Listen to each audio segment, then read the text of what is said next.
Amanhã, 16 de agosto, é o dia que marca o início da campanha oficial para as eleições e também a data que marca a posse de Alexandre de Moraes como presidente do TSE. O ministro convidou 2.000 pessoas para o evento, entre elas o presidente Jair Bolsonaro e o ex-presidente Lula. O Ratinho Júnior também já disse que vai estar por lá também. E sobre esse assunto nós vamos falar com a Camila Andrade, que conversa conosco direto de Brasília. Camila, a campanha até começa amanhã, os candidatos não estão parados ainda, é claro, não estão parados, ainda, né? Já estão se movimentando, isso que eu quis dizer.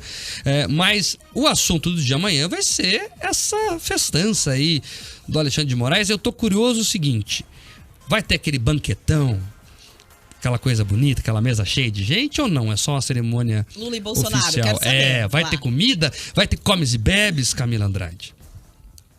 Olha, vai ter que ter, né? Porque são muitos convidados, muita gente presente lá no Tribunal Superior Eleitoral. Você falou em 2.000, mas essa lista já aumentou, viu? O que se comenta é que são 2.100 convidados. E como você já adiantou, a gente está falando tanto dos ex-presidentes, todos eles foram convidados, os governadores e, claro, também quem está nessa disputa. Os políticos de um modo geral, deputados, senadores, foi todo mundo convidado. Claro que nem todo mundo confirmou presença, mas a expectativa é que os principais compareçam. Então pode ser que a gente tenha uma reunião de inimigos, digamos assim, né? Pelo menos ali pessoas que estão nos diferentes espectros da política, como, por exemplo, Dilma e Michel Temer, e claro, né, o que é mais esperado, esse primeiro encontro justamente no início dessa campanha eleitoral de Bolsonaro e Luiz Inácio Lula da Silva, que é com quem ele disputa aí os votos, justamente porque os dois são os que melhor pontuam nessa pesquisa. Então a expectativa é que eles se encontrem e se olhem ali olho no olho pela primeira vez ao longo dessa campanha eleitoral que promete. Mas como você disse, apesar desse início ser só amanhã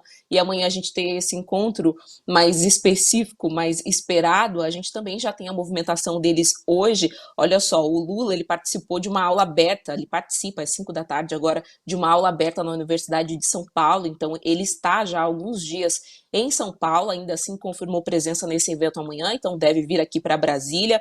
A Simone Tebet também está na capital paulista, de manhã ela teve um encontro com empresários do varejo e agora à tarde ela participa de uma reunião com a coordenação de campanha. Vai ser, na verdade, um momento para ela apresentar o plano de governo dela e esse projeto aí, quais são as vertentes desse possível governo, né? Ela vai falar muito sobre questão de desigualdade social, então de um governo mais voltado para as pessoas pobres, mas ela também tem propostas voltadas para a agricultura e para a modernização do país, né? Não só nessa área da agricultura, que é o forte dela, ela vem do nosso estado vizinho do Mato Grosso do Sul, mas também para outras áreas da economia. Esse encontro acontece, então, agora no final da tarde e à noite ela ainda tem um encontro com mulheres. Já o Ciro, ele está hoje lá em São Paulo, onde ele vai participar à noite, por volta das 10 da noite, do programa Roda Vida, da TV Cultura.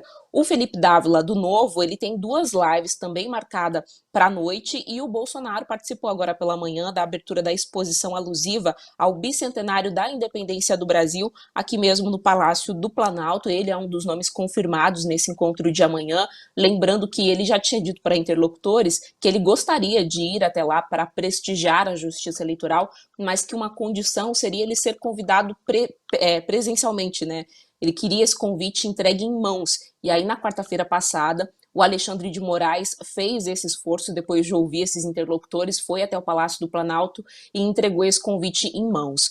O Bolsonaro, ele começa a campanha oficialmente amanhã por Juiz de Fora, que é justamente onde ele levou aquela facada lá nas eleições de 2018, que ele saiu campeão, mas foi um momento bastante tenso durante essa campanha eleitoral, e ele escolheu, segundo interlocutores também, por conta própria, que a campanha fosse iniciada ali na região de Minas Gerais. E, inclusive, é importante a gente falar sobre isso, tem muita gente que está em São Paulo, mas eles devem começar, de um modo geral, a campanha eleitoral pelo Sudoeste, São Paulo, mas também Minas Gerais. Porque Minas Gerais tem aquela máxima, né? É o local que melhor representa a realidade do país como um todo. Então, é um estado muito grande. Só para a gente ter uma noção, né? Se o Paraná tem 399 municípios, Minas tem mais de 600, se eu não me engano.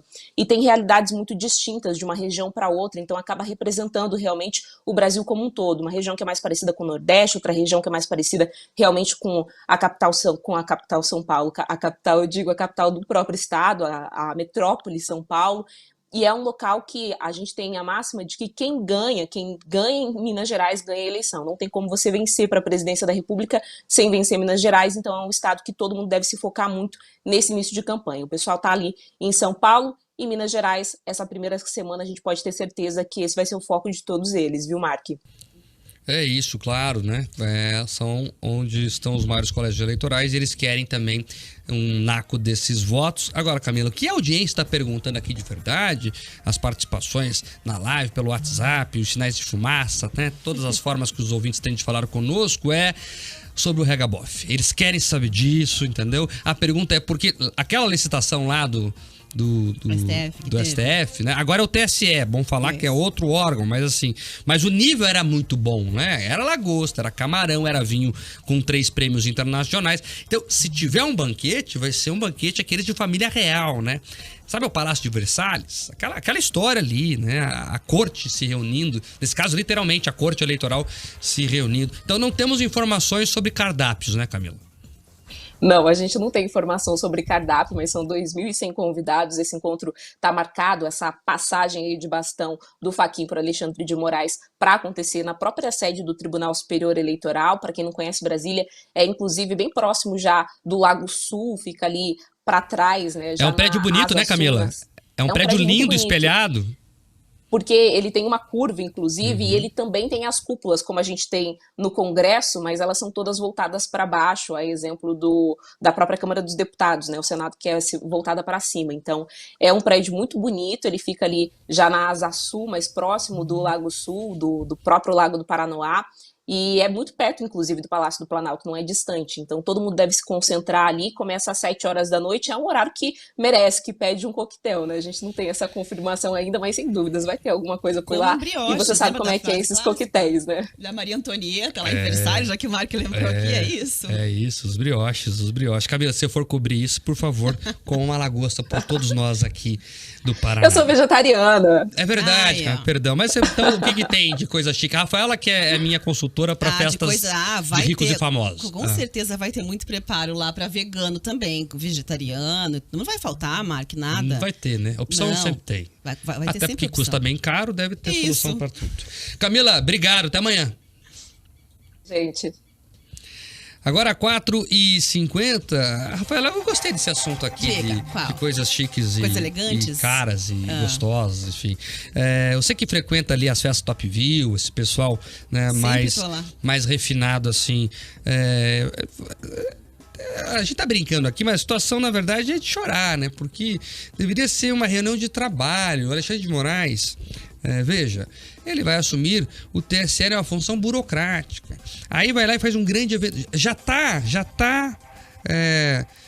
problematizada a situação. Já tem essa polarização gigante. Aí já tem um dos lados, que é o presidente Jair Bolsonaro, que faz um monte de críticas ao sistema eleitoral, né, que faz questionamentos importantes às urnas eletrônicas. E aí, em vez do judiciário eleitoral, né, tentar resolver a sua vida burocraticamente, não, vai lá e dar uma festa. 2.000 pessoas para uma posse de algo que é burocrático. Então, tá muito estranho tudo isso, tá muito estranho e abre margem para questionamento. A discussão é essa, precisa. Quando que se teve na história desse país uma posse do TSE com 2.100 pessoas? Precisa. Enfim, daí abre questionamento.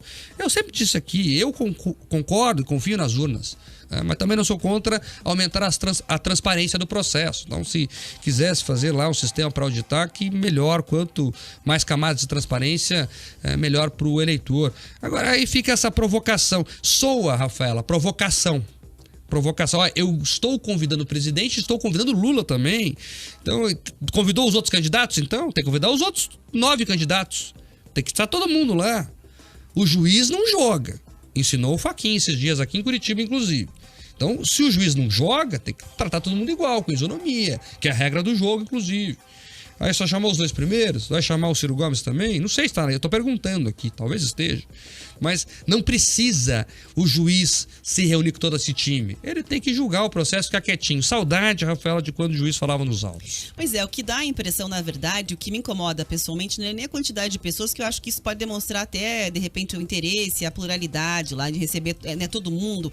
No caso ali, estão justificando que seriam os ex-presidentes e o atual presidente. Mas é a falta de austeridade, né, Marca? A gente tem que olhar a situação econômica do Brasil num ano eleitoral bastante complicado, em que você tem que ter respeito às pessoas. Você vai fazer uma festa colocando ali a justiça eleitoral como uma casta, né, privilegiada, cheia de regabof, como escreveu ali a nossa audiência, com itens caríssimos para servir. Então faz a posse lá, é água e um abraço para todo mundo, vai quem quer. É isso, lamentável. Vamos ver o que vai acontecer de fato, enfim, mas eu tenho a impressão que amanhã, essa festa é amanhã, né? É amanhã. Então que amanhã vai ter alguma confusão nessa festa, espero que uma confusão menor, só provocações políticas, mas parece uma provocação. É desnecessário, para terminar essa conversa, é desnecessário fazer isso nesse momento. Agora, 4h53. Vamos em frente aqui, tem mais ouvintes participando, viu, Rafaela, sobre esse assunto aqui, que mexeu com a nossa audiência, né? Os ouvintes criticando bastante aí, né? Estão chamando de festa do Xandão. O pessoal tá colocando lá desse jeito lá. Tem o perfil do Carroça, que entra com a gente no RN Dia todo falando e criticando, falando que soa um descaso com a realidade e com a população, né? Tem lá, o João Batista só colocou um no, apenas botou um no ali, não. Álvaro Veronês coloca lá o seguinte, né? Esquerda e direita brigando, acabando com amizades. Enquanto isso, todos e todes vão estar lá reunidos, rindo da nossa cara. Botou aqui. E tem isso mesmo, porque assim, nesse caso, assim, o clima tá muito quente entre as duas partes, digamos assim. Mas que existe muito isso, deles brigarem na frente das câmeras, né? E conversarem ali no camarim depois, existe. Eu não vou dizer que eu não acho de toda uma cordialidade, não. Eu fiquei feliz quando o Bolsonaro cumprimentou o Alexandre de Moraes de maneira cordial. Não concordo em nada. É a relação institucional. Não, mas eu digo assim, aquelas brigas fakes, assim, Rafael. Tem candidatos assim que se apresentam como inimigos históricos, mas não, nessa eleição aí tem um caso aqui no Paraná. Os dois brigaram, já foram ex-governadores e tal, enfim, mas quando precisa, junta ali, porque eles entendem ainda que mesmo com pontos de vista diferentes, eles querem se unir para não deixar que outro grupo se crie, né? Melhor a gente ter a briga nossa aqui do que deixar que um terceiro leve a história. Existe isso na política, muito. Aliás, na política, né, Rafael? Já tem aquela frase antiga, né? O ódio une mais que o amor. E o inimigo do meu inimigo é o meu amigo do meu inimigo, aquela história toda lá também não tem essa história assim? Isso, o inimigo do meu amigo também é meu inimigo, por aí vai. É isso. O Daniel Francisco tá participando com a gente lá de Londrina. Boa tarde, só que de Londrina estamos juntos participando. Tem mais o Renato Bosa. Pede o vereador fiscalizar os ônibus escolares aí. Rafa, amanhã o Grupo RIC e o Grupo Record vão divulgar os resultados da pesquisa encomendada junto ao Instituto Real Big Data. Para a mostra foram entrevistados 1.500 eleitores sobre a corrida eleitoral ao governo do Paraná e ao Senado Federal. Também serão avaliados os cenários de rejeição dos candidatos ao Palácio do Iguaçu e a aprovação da gestão do governador Ratinho Júnior e candidato à reeleição. Então amanhã tem os bastidores aqui, os números completos da pesquisa do Grupo RIC e da Record TV ao governo do estado e ao Senado aqui no Paraná. Vambora, Rafa? Vambora, vamos nessa então, isso. Vambora. Então, às 7 em ponto eu volto aqui no Jornal da Manhã Paraná, amanhã e às 4 da tarde no RIC Notícias Opinião, e à noite tem o RIC Notícias Noite na tela da RIC TV às 7h20 da noite, não perde. Pera aí, deixa eu vender meu peixe, vai pode? Lá, claro, então, deve. Bom. Amanhã, 10 horas da manhã, você sintoniza aqui em 107.1. Eu e o Guilherme Rivaroli vamos trazer todas as informações aí do RN Dia Curitiba, da nossa capital, para você. E a partir das 11 a gente liga aí as pontas do estado com Londrina e Maringá, com política e economia, trazendo as notícias no RN Dia Paraná. Eu espero todo mundo. É isso, Mark, obrigada. Boa, Rafa. Até amanhã, então, às 10 da manhã. E a gente segue aqui também no Grupo RIC, te informando 24 horas por dia. Não perde. Até lá. Tchau. Você ouviu RN Opinião na Jovem Pan News. De segunda a sexta, sempre às 4 da tarde. A Jovem Pan News Curitiba te ajuda no trânsito. No geral, o trânsito é tranquilo em Curitiba e região. Na